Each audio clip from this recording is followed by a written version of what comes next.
Palabras compartidas, una mirada al acontecer social, político, económico y cultural de Panamá y el mundo. Conducido por el periodista Eduardo Soto.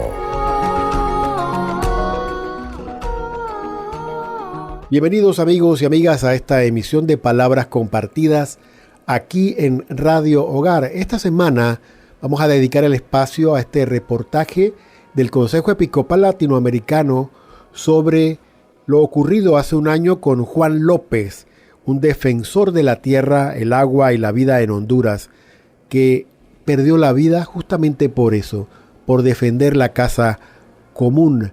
Este reportaje forma parte de una serie que ha producido el Consejo Episcopal Latinoamericano, cuyo nombre es La vida pende de un hilo, y está dedicado a todos aquellos latinoamericanos que ofrendan su vida por la dignidad de las personas, por la protección de la casa común, por los derechos de los indígenas, por la oposición a la minería, por ejemplo. Cosas como estas están ocurriendo en nuestras tierras y está acabando no solo con la casa común, sino con la vida de aquellos defensores, de aquellos líderes valientes que, como Juan López, defienden el agua, defienden los bosques y defienden la dignidad humana. Vamos a escuchar entonces este reportaje de La vida pende de un hilo, dedicado a Juan López.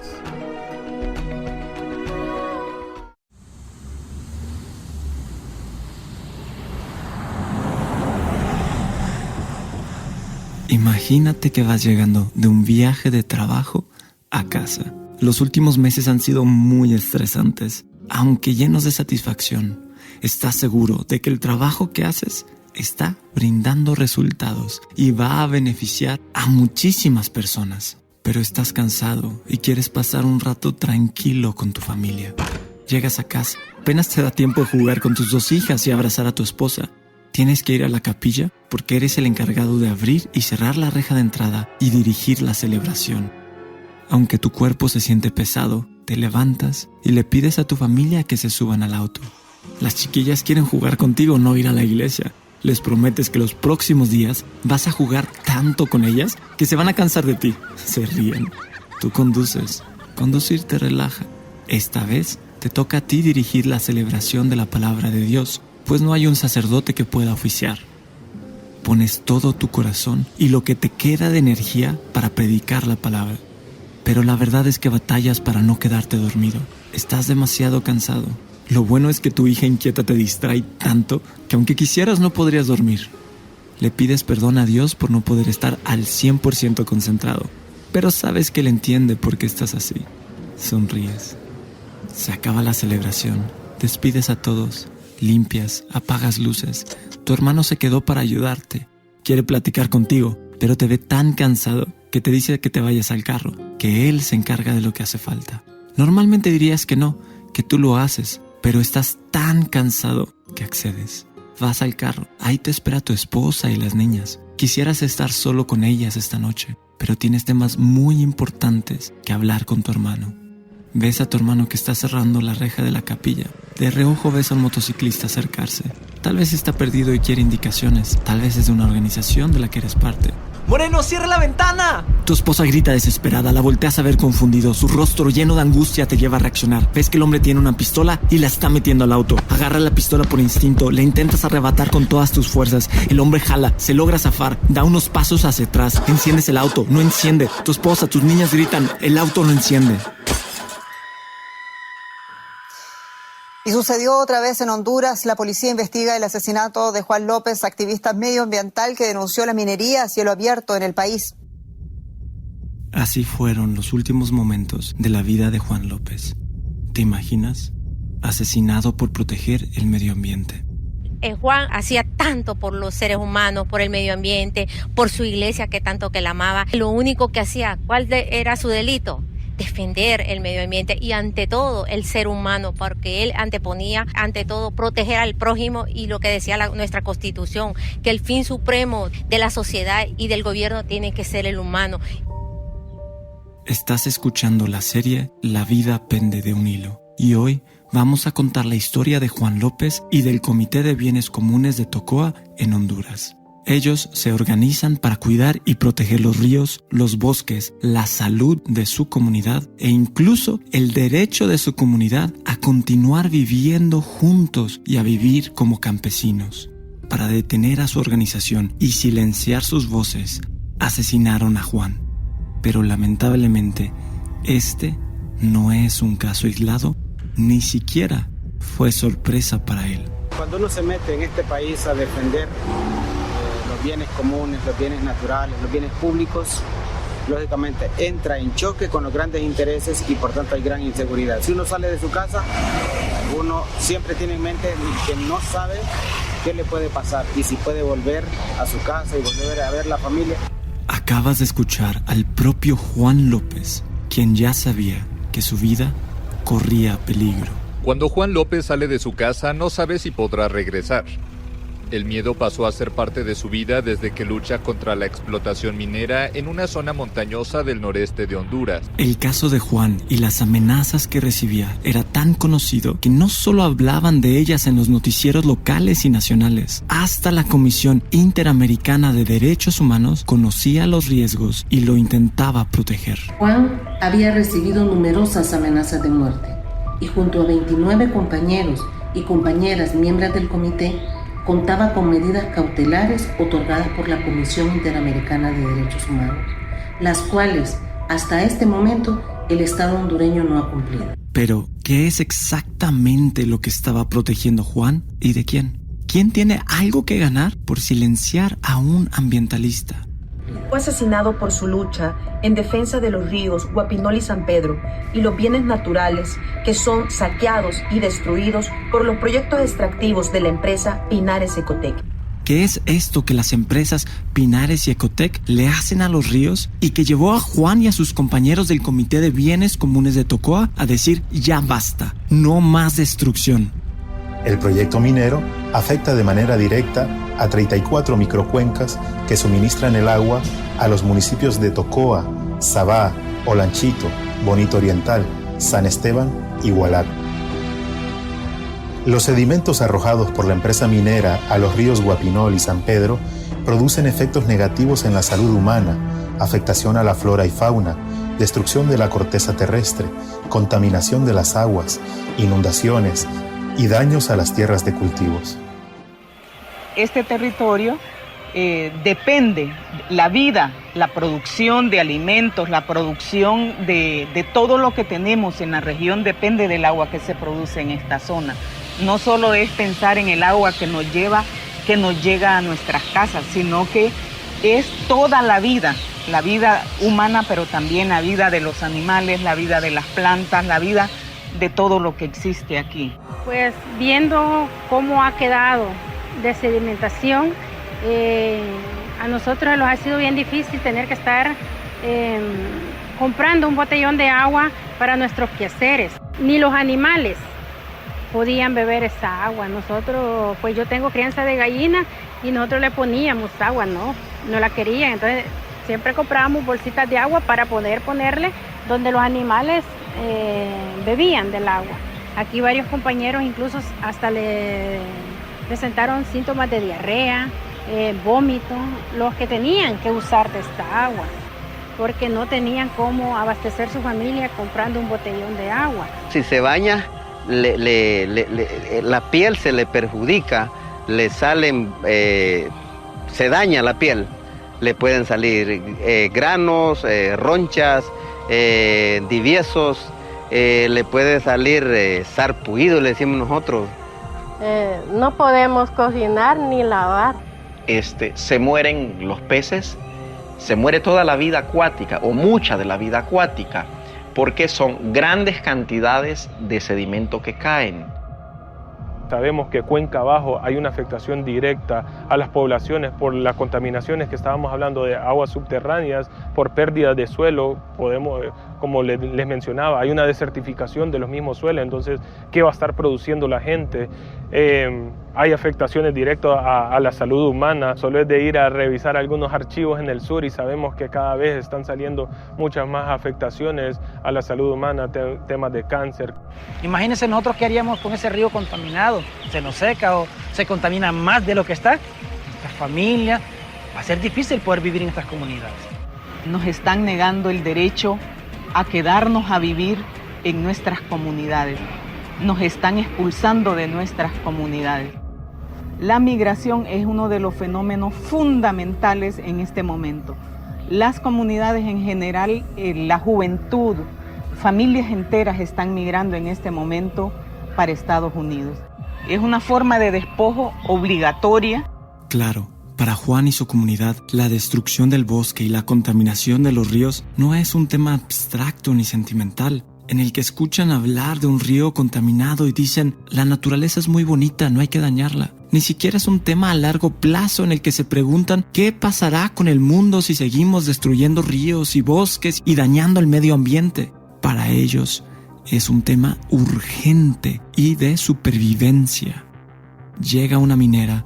Sinceramente, algunas personas se alegran porque piensan que habrá más trabajo y dinero, pero poco a poco la calidad de vida de la mayoría de las personas disminuye. Ahora tienen que gastar dinero y tiempo comprando agua purificada. Ahora se enferman más seguido, sus cuerpos están más débiles y tienen que gastar más tiempo y dinero en medicamentos. La mayoría de las personas de la zona trabajan en el campo y claro que a algunas les gustaría un dinerito extra y tener una empresa gigante cerca no suena tan mal, pero poco a poco los ríos subterráneos se secan y dejan de cosechar tanto como lo hacían antes. Poco a poco, aunque se extraen recursos que valen miles de millones de dólares de su zona, ellos son cada vez más pobres, están cada vez más enfermos, más débiles y hasta hay menos personas porque muchos no aguantan y se van a la ciudad o migran al extranjero.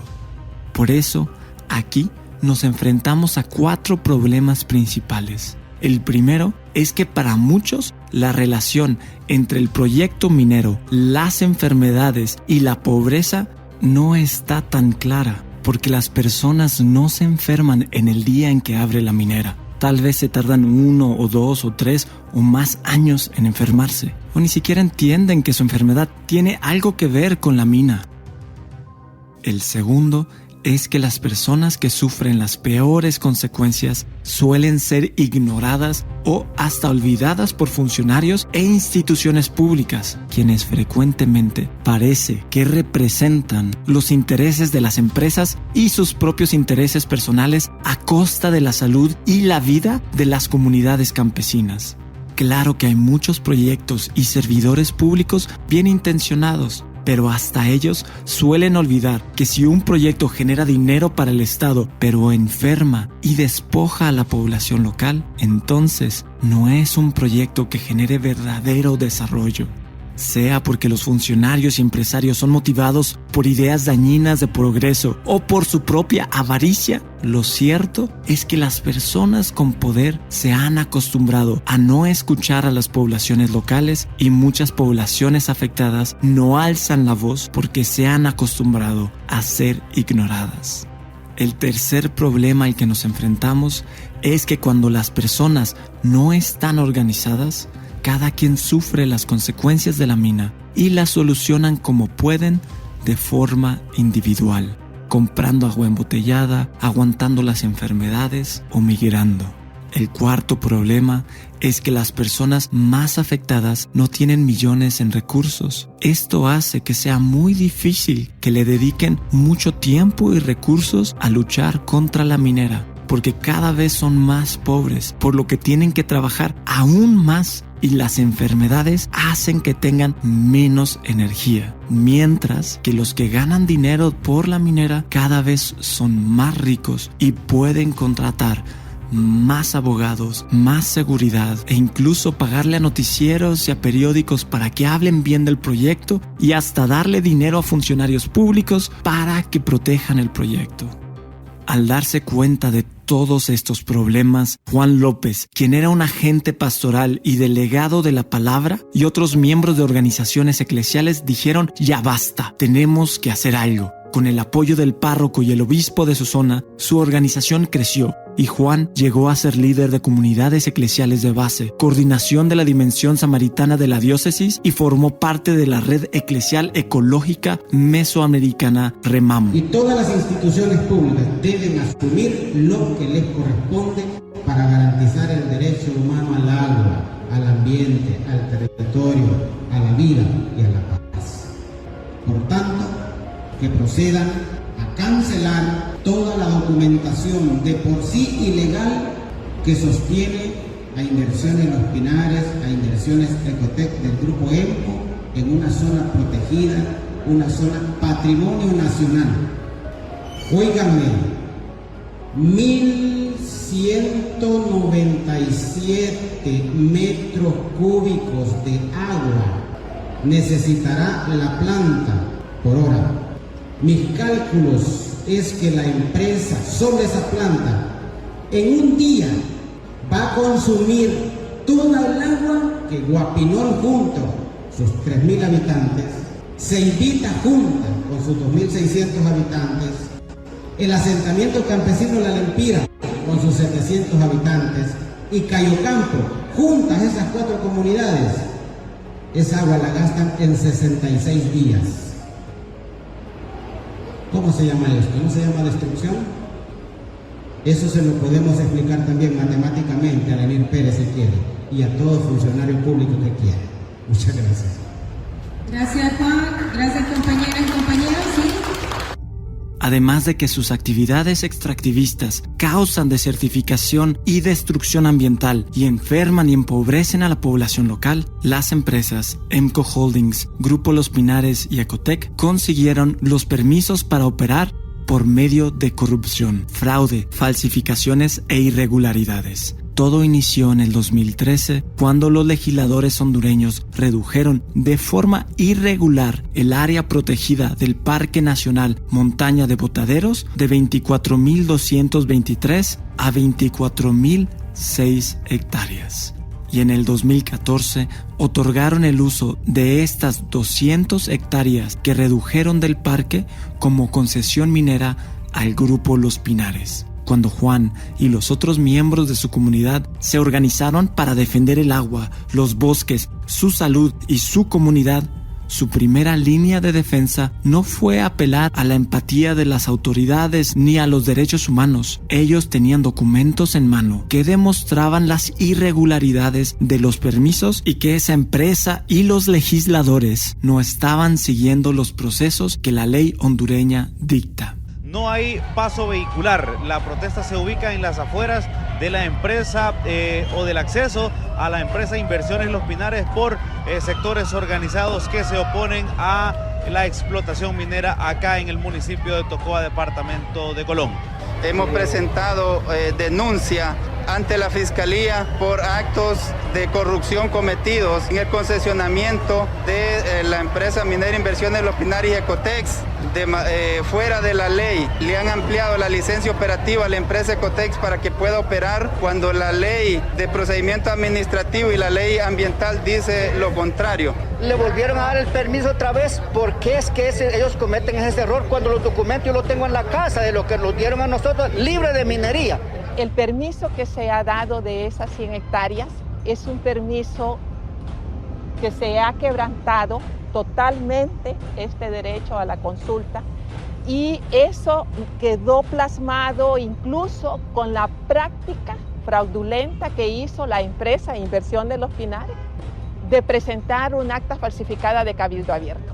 Las irregularidades de estos permisos son tan claras que incluso el obispo de Trujillo denuncia y exige que sean investigadas. Al Ministerio Público también le pedimos que presente el requerimiento fiscal por los documentos públicos falsificados y utilizados por Inversiones Los Pinares Ecotec en 3 procesos de licenciamiento ambiental de su megaproyecto minero energético.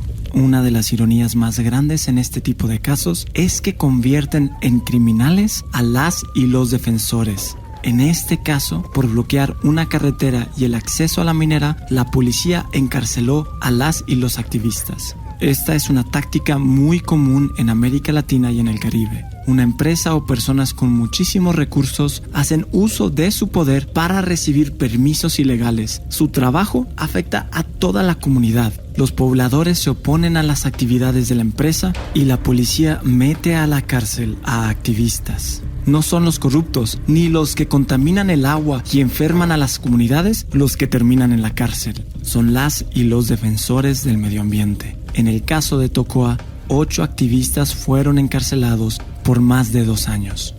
Pero ¿quién está detrás de esta minera y por qué tienen tanto poder? Ya sabemos cuáles son los principales sospechosos de este asesinato, que es obviamente los sospechosos Adán Funes y Lenir Pérez, ¿verdad? Entonces hay las cosas por su nombre. Un político y un empresario. Adán Funes ha sido el alcalde de Tocoa por más de 20 años y Lenir Pérez es dueño de la minera Pinares y Ecotec y responsable de algunos de los megaproyectos más importantes de Honduras. Lenir Pérez es tan influyente que incluso convenció al presidente de Honduras de construir un controversial aeropuerto en la base militar de Estados Unidos en Honduras. Juan Orlando Hernández, presidente de nuestra nación, lo recibimos con un fuerte aplauso. Palmerola es una realidad. Hoy le decimos al mundo, aquí estamos, listos para hacer negocios, para ser parte de ese mundo globalizado que se mueve vertiginosamente. Hoy somos un país 100% abierto al comercio, al turismo, a los servicios logísticos, financieros, al intercambio de bienes y servicios. Bueno, no pudiera yo concluir sin agradecer a EMCO, a Lenir Pérez. Le decía al presidente Argueta ahorita que lo bueno de decirle a Lenir vamos a hacer esto es que como él empuja, entonces eso es una garantía. Muchas gracias a todos y ánimo Honduras. Han sido las palabras del presidente de la República, Juan Orlando Hernández, dando por inaugurado esta terminal aérea, el aeropuerto internacional de Palmerola. Continúa este evento importante de parte de don Lenir Pérez, el representante de ENCO, que es la empresa encargada de la construcción de esta terminal aérea, quien va a dar unas palabras de agradecimiento. Viene el presidente Hernández rascándose la cabeza y le dice al ministro Mata, que el ministro Mata lo conozco desde niño, y le dice, ¿será que este muchacho va a poder hacer el aeropuerto? Y mi esposa dice, vos tenés un arte, si no convences, confundimos. Entonces vengo yo y en la primera cita con el presidente lo dejé un poco rascando, preocupado. Bueno, entonces ya convencemos al presidente que no va a ser un elefante blanco, convenzo a Guillermo Hueso, que hoy no está aquí, que me ayude con los demás bancos, porque ¿cuál era el problema? Primero, embajadora, que los americanos no van a dejar que hagamos el aeropuerto, va a ser un elefante blanco. De casualidad conocí al coronel Steve Stanley y me dijo, esa base es de Honduras, no tenemos problema con trabajar aeropuerto en Múnich, ya trabajamos con ellos en Alemania y me abrió las puertas. Luego con la Fuerza Aérea Hondureña, con todo el mundo y logramos armar un grupo. Como ya te habrás dado cuenta, Lenir Pérez es uno de los empresarios más importantes de Honduras. Para poder operar, Lenir se relaciona con políticos locales como Adán Funes, ministros nacionales, distintos presidentes del país, el encargado de la base militar de Estados Unidos en Honduras y... Además de Funes, los militares entran en escena al haberse convertido en socios de Alutec, la principal empresa del conglomerado ENCO, propiedad del empresario Lenir Pérez y su esposa Ana Facusé. El proyecto minero de la empresa hondureña Los Pinares ha estado vinculada a los empresarios Lenir Pérez y Ana Facusé. Sin embargo, el verdadero poder detrás de este conflicto va más allá de las fronteras. Hasta el año 2023, la multinacional estadounidense Nucor Corporation, la mayor productora de acero de Estados Unidos, seguía manteniendo transacciones activas con Los Pinares, a pesar de que en 2019 aseguraron haberse desvinculado al vender su participación en el proyecto debido a los disturbios y la creciente violencia en la zona. ¿Se acuerdan? En 2020 revelamos una investigación junto al Centro Latinoamericano de Investigación Periodística y Univisión Investiga sobre Nucor, esta poderosa socia tras bambalinas del proyecto minero en Los Pinares.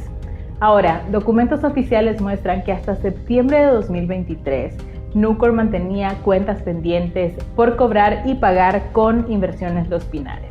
Por ejemplo, en diciembre de 2022, Nucor debía $260,000 a Los Pinares, la minera hondureña.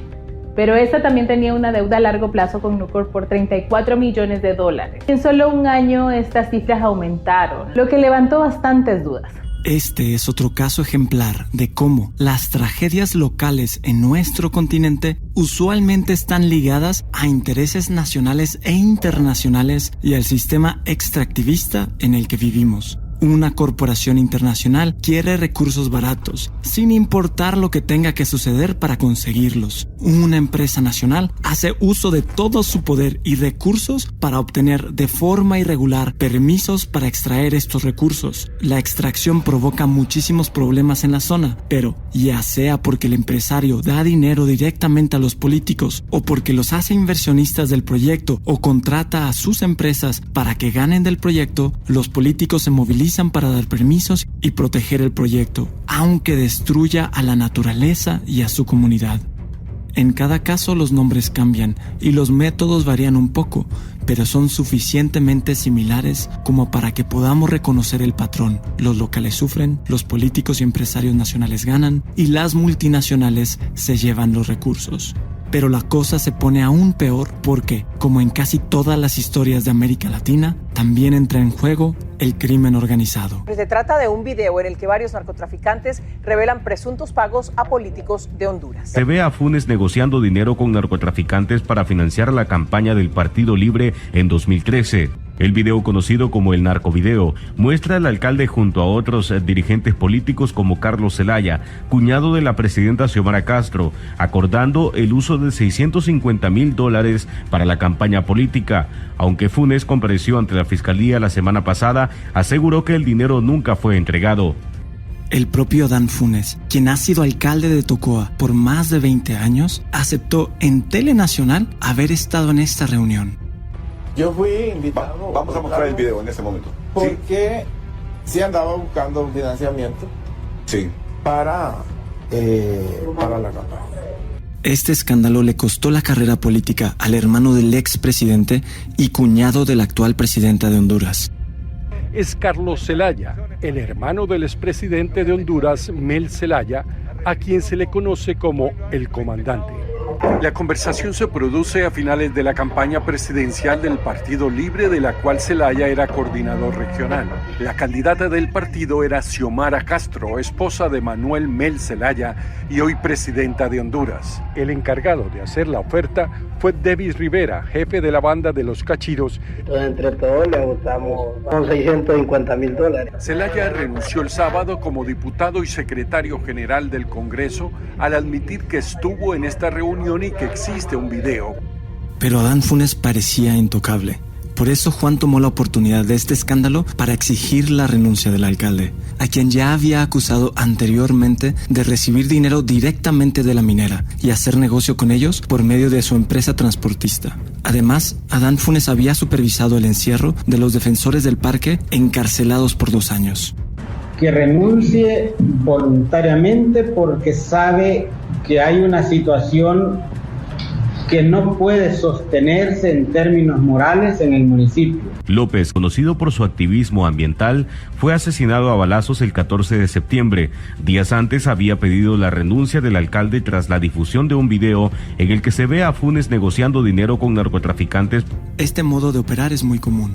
Corporaciones, empresarios y políticos hacen negociaciones entre sí y con el crimen organizado. Los empresarios ofrecen negocio y beneficios a una pequeña parte de la población, dividiendo a las comunidades. Los políticos utilizan sus puestos para conseguir permisos, esconder o minimizar las afectaciones a la comunidad y utilizar el poder del Estado para convertir a las y los activistas en criminales. Y finalmente, cuando nada más funciona y las y los defensores se siguen organizando y alzando la voz, miembros del crimen organizado los amenazan o asesinan. Esta forma de actuar hace que los problemas parezcan locales. En las investigaciones se acusa a un par de personas que son los autores materiales, los que jalaron el gatillo, pero casi nunca se examina quiénes son los autores intelectuales ¿O cuáles son las razones de fondo que motivan a algunos a quitarle la vida a estas y estos activistas? El supuesto sicario acusado de asesinar al ambientalista Juan Antonio López y sus 2 presuntos cómplices fueron remitidos a la cárcel de Támara ayer bajo el cargo de asesinato por orden de un juez de letras penal con competencia nacional. Los imputados son Oscar Alexis Guardado Alvarenga, de 27 años, alias Pita, Lenín Adonis Cruz Munguía, de 30, y Daniel Antonio Juárez Torres, alias McCoy, de 31 años. Las averiguaciones de la policía se indican a Guardado Alvarenga como la persona que disparó contra el ambientalista López. Las personas que presuntamente jalaron el gatillo y sus cómplices ya están presos. Pero los defensores del medio ambiente que trabajan con Juan, organizaciones internacionales defensoras de derechos humanos y la Iglesia Católica no están satisfechos, porque la justicia, en este caso, no solo es atrapar a los asesinos. La muerte de Juan era ya, como les decía, una muerte anunciada. Sabemos bien que lo asesinaron sicarios pagados a sueldo. En este caso, la Iglesia responsabiliza a don Adán Funes y a sus secuaces, que cobardemente le han quitado la vida. Acabas de escuchar al sacerdote Carlos Orellana, párroco de la iglesia de San Isidro Labrador, que junto con más miembros de la curia piden justicia más allá de atrapar a los asesinos materiales. Me encuentro con Monseñor Henry Ruiz, donde este día la Iglesia Católica está realizando una caminata en modo protesta, donde están exigiendo justicia. Son 6 meses del asesinato de Juan López y todavía no se da con los autores intelectuales de este vil asesinato. Padre, buenos días. Seguro que los criminales van a buscar hacer todo lo que sea para que no se llegue a los asesinos intelectuales de Juan López. Los criminales, esta red criminal que funciona en Tocoa y en Honduras, pues seguro que van a mover todos sus medios para que no se haga justicia a Juan López. No hay justicia, no hay protección para los ambientalistas, ha dicho el padre Melo. Y claro, hay una red criminal que ha llevado a que se asesine a tantas personas en Honduras que defienden el medio ambiente. Entonces, hay una red criminal que necesitamos que sea desmantelada, investigada también en las mismas instituciones del gobierno que han provocado ilegalidad, falsificación de documentos, que han provocado el asesinato de muchas personas. Para este momento ya sabemos que esta red criminal de la que habla Monseñor Ruiz inicia con el alcalde de Tocoa. Según el periódico Infobae, Adán Funes, alcalde hondureño militante del glorioso Partido Libertad y Refundación, está detrás del asesinato del ambientalista Juan López, perpetrado el día 14 de septiembre del año 2024. Según pruebas testimoniales y científicas recabadas por investigadores del país a cargo del expediente, estas pruebas ubican al alcalde Adán Funes en conversaciones con al menos uno de los 3 sicarios detenidos en octubre pasado como presuntos responsables del crimen. Después de 20 años de estar en el poder, el alcalde de Tocoa, Adán Funes, pues ha desistido de sus aspiraciones políticas como candidato, precandidato a alcalde por el Partido Libertad y Refundación en este municipio de Tocoa. Finalmente, gracias a la movilización de las comunidades, de organizaciones defensoras de derechos humanos y la iglesia que exigen justicia por el asesinato de Juan y al escándalo del narcovideo, Funes renunció a su carrera política. Sin embargo, gracias a las alianzas que hizo con la minera Los Pinares mientras era alcalde, sigue ganando millones. Adán Funes, de protegido de los cachiros a cómplice de minera Los Pinares. Adán Funes ha jugado un papel importante en la instalación de la peletizadora Ecotec y de la empresa minera Inversiones Los Pinares, propiedad de Lenir Pérez y Ana Facusé, quienes extraen hierro del Parque Nacional Carlos Escaleras, a pesar de ser un área protegida. Con todo lo que conocemos, nos tenemos que volver a hacer la pregunta: ¿quién se vería beneficiado por la muerte de Juan López? En esta lista tenemos a todos los que se enriquecen con el proyecto de extracción minero, desde los políticos locales como Adán Funes hasta uno de los empresarios más importantes de Honduras, Lenir Pérez. y todos sus inversionistas, desde militares hasta la empresa siderúrgica más importante de Estados Unidos. En este grupo hay quienes ganan cientos de millones y otros solo miles de dólares, pero todos están dispuestos a destruir un parque nacional, a contaminar un río, a matar a la flora y la fauna del lugar, a generar enfermedades en los residentes de la zona, a desertificar ríos subterráneos, a destruir el estilo de vida agrícola de las comunidades, forzando a muchísimos a desplazarse e inclusive a encarcelar a defensores del medio ambiente. Y lo peor de todo, a asesinar a defensores de la tierra. Además de Juan, 6 más defensores del río Huapinol han sido asesinados. Seguramente no todos los que tienen algo que ganar por la muerte de Juan y la destrucción del medio ambiente ordenaron directamente el asesinato de las y los defensores. Sin embargo, todos están dispuestos a seguir extrayendo riquezas y obteniendo ganancias que solo es posible obtener silenciando a Juan y a sus compañeras y compañeros. Este grupo de personas son los que arriesgan menos y ganan más. Incluso si perdieran algunos de sus proyectos y millones de dólares, no llegarían a estar en la situación tan vulnerable como la de los pobladores afectados por la mina. Los que más ganan por esta explotación no viven en la zona donde el agua es contaminada, no viven del campo, no se enferman por culpa de la mina, no se desplazan. Ellos extraen la riqueza y la disfrutan en sus mansiones, lejos de los daños medioambientales. También del lado de los políticos y empresarios corruptos y el crimen organizado están los que ganan muy poco o solo siguen órdenes, los guardias de seguridad, los policías, las personas que trabajan en puestos bajos del gobierno y solo hacen lo que sus superiores les piden, y hasta los asesinos a sueldo. Ellos no ganan mucho, pero la combinación de todos los recursos y del poder económico, político y criminal los convierte en eslabones que contribuyen a la destrucción del medio ambiente y las comunidades, e incluso de los asesinatos de ambientalistas. Las personas con poder utilizan sus recursos para que cientos o miles de personas trabajen para sus intereses y les generen ganancias, sin que ellos, los que más se benefician, se manchen directamente las manos.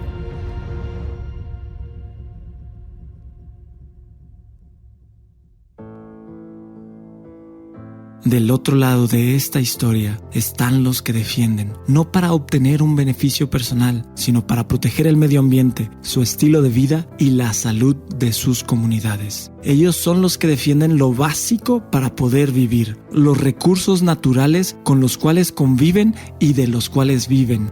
Por defender, los pueden matar. Por defender no ganan ni un centavo, gastan tiempo, esfuerzo y hasta les pueden arrebatar la vida. Junto a Juan, el Comité de Bienes Comunes de Tocoa y los habitantes de Tocoa están grupos de trabajo, organizaciones defensoras de derechos humanos internacionales y la misma Iglesia Católica, desde los sacerdotes y obispos locales hasta el CELAM, Consejo Episcopal Latinoamericano y Caribeño, y hasta el Papa Francisco.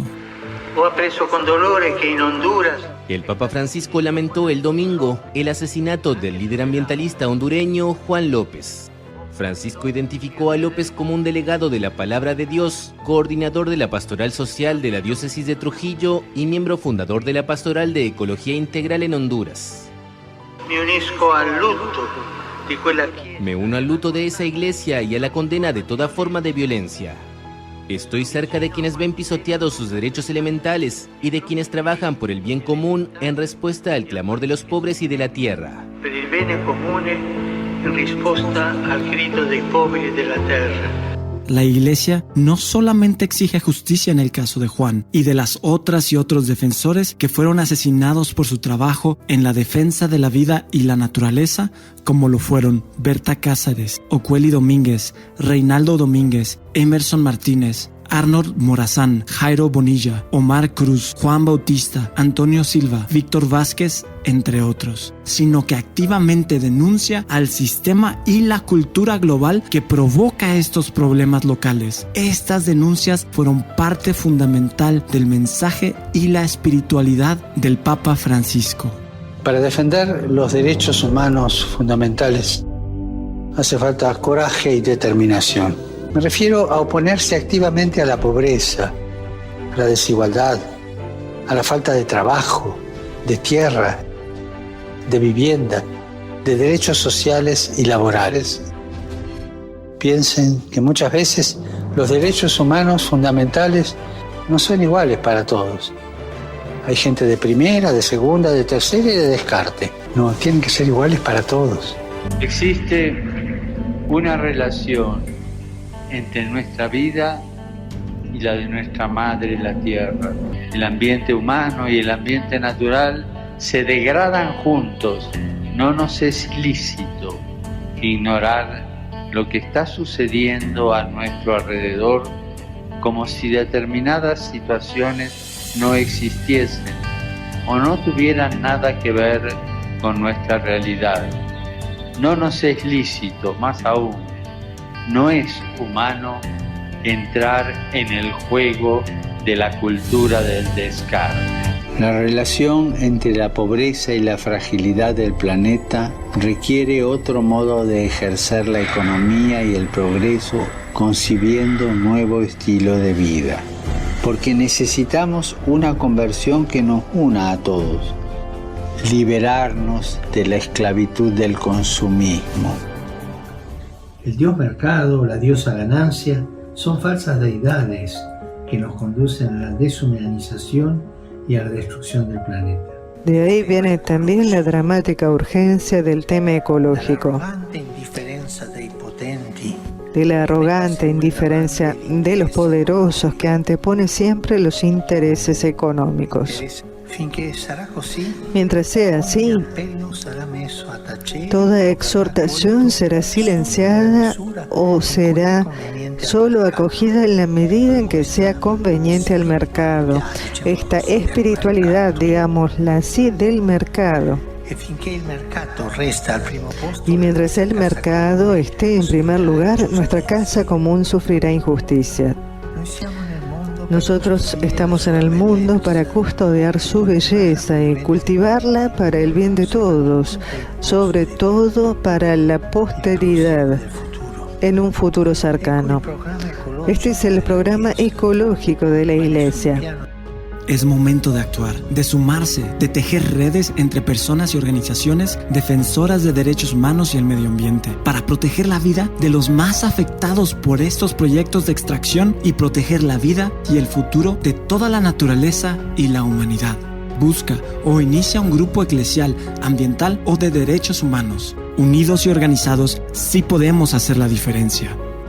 Entra a www.lavidapendedeunhilo.org. Conoce más sobre el caso de Juan y lo que puedes hacer para apoyar al Comité de Bienes Comunes de Tocoa en su lucha por la defensa de los ríos, la reserva ecológica y la salud de su comunidad, así como en su búsqueda de la justicia en el caso de Juan López y de las y los otros organizadores y activistas asesinados o encarcelados. En esta página podrás encontrar más casos similares y herramientas de organización y autoprotección, y compartir las historias o casos de defensa de derechos humanos, el territorio y el medio ambiente que conozcas. Síguenos en redes sociales como @lavidapendedeunhilo.com y escucha y comparte este podcast.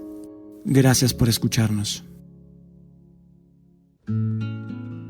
Este es un podcast del Centro para la Comunicación del CELAM, producido por Juan Diego Network, en el que participan miembros de las siguientes organizaciones: Plataforma por la Paz, Democracia y Derechos Humanos, la Comunidad de Protección Latinoamericano y el Centro de Programas y Redes de Acción Pastoral, CEPRAP del CELAM. Cuenta con el asesoramiento temático por el equipo operativo de la campaña Inspire AC, con la producción ejecutiva de José Manuel de Urquidi, guión, dirección, edición y narración de Bernardo de Urquidi, mezcla de Gerardo Carrillo. Gracias por escuchar.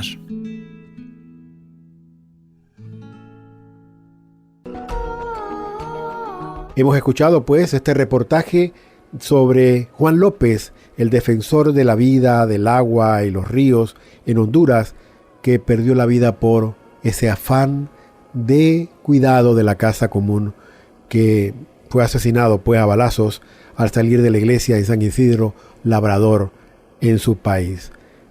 En total impunidad ha quedado este asesinato porque las estructuras dependen de esta cultura extractivista, de esta cultura del capital. Y aquí nosotros estamos por enfrentar situaciones parecidas. Tengamos entonces el cuidado de proteger a los nuestros para que esto no ocurra. Será hasta la próxima semana, aquí en Palabras Compartidas.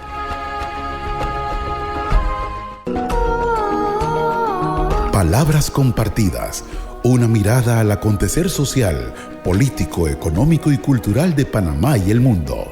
Conducido por el periodista Eduardo Soto.